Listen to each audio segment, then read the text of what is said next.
سلام، وقت شما بخیر.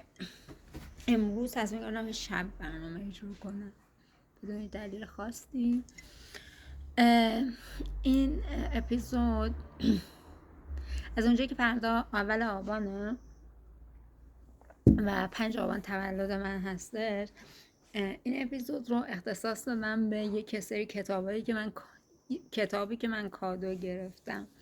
از اونجایی که خودم فرهیخته هستم، اگه دوستای فرهیخته هم دارم، تصمیم گرفتم یکی از کتابایی که روز تولدم هدیه گرفتم رو امروز معرفی کنم. کتابی که میخوام امروز معرفی کنم بازم کتابای با کلاسیه.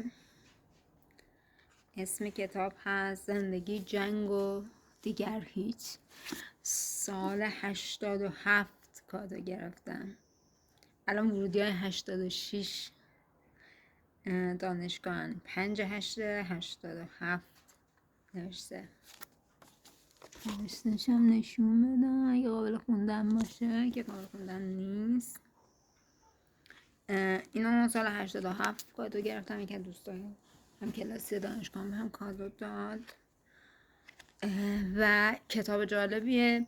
اگه تا الان از سلیقه خوندن کتابای من خوشتون اومده باشه یا به فلسفه علاقه داشته باشین، از کتابای اوریانا فالاچی هم خوشتون میاد. البته اوریانا فالاچی فلسفی نیست. یادمه که زمانی که من دانشجو بودم چیز کتابیم این بودش که کتابا باید یکم تلخ باشن. کتاب زندگی واقعیت یکم تلخه.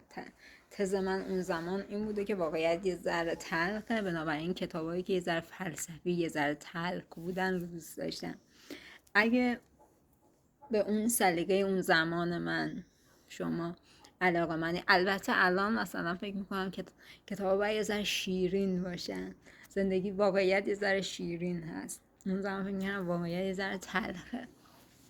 اگه به سلیقه اون زمان من علاقه دارین، همه کتابای اوریانا فالاچی رو بخونین، همه کتابای میلان کندرا رو بخونین. نویسنده مورد علاقه من در اون زمان بود، فلسفی و تلخ. همه کتابای آلبا سسپدس رو بخونید. 3 نویسندن، الان این 3 اسمی که گفتن هر سه سبک متفاوت می نویسن. آلبا سسپدس فقط داستانهای عاشقانه می نویسه، ولی یه سبک دیگه ای و طرح کمی. میلان کندرا داستانهای فلسفی یکم سیاسی می نویسه و تلخ کمی. اوریانا فالاچی هم داستان نیست، گزارشات جالبی می نویسه. این کتاب این به خاطر اینم انتخاب کردم که انقدر گفتم جنگ، اینجا ما بچه های خاورمیانه همش جنگه. نگو در همه جای دنیا جنگ وجود داره و شاید هم خیلی وحشتناکتر و دردناکتر. حتی دردناکتر رو بذاره. همیشه جنگ تلخ و دردناکه و نیازی نیست به یکی این کلمه چیه، پسوند پیشوند تر رو نمیخواد اضافه کنیم، چون جنگ در هر حال تلخ است. این کتاب در مورد سفر اوریانا فالاچی به عنوان خبرنگار به ویتنام هستش. خیلی جالب در مورد این صحبت کرده. همه اتفاقاتی که دیده رو نوشته. دفتر خاطرات یه ویتنامی رو میگیره و در موردش صحبت میکنه.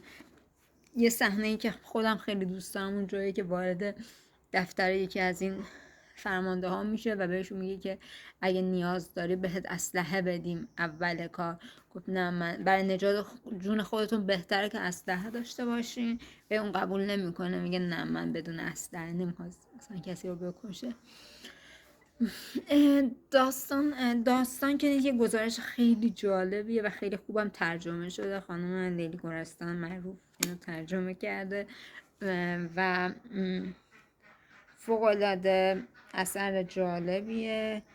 حتی اون موقع قیمتش 3,000 تومن بوده. حالا نمیدونم الان قیمتش چقدره، ولی هم تلخی جنگ رو نشون داده، هم خیلی احساساتیه و واقعیت های زیادی درباره جنگ ویتنام هم میگه. اینجا نمیدونم حیوانات در این ساعت شروع به سر و صدا میکنن تو محله ما. در حال خوشحالم که این اپیزود هم در کنار ما بودیم. ممنونم.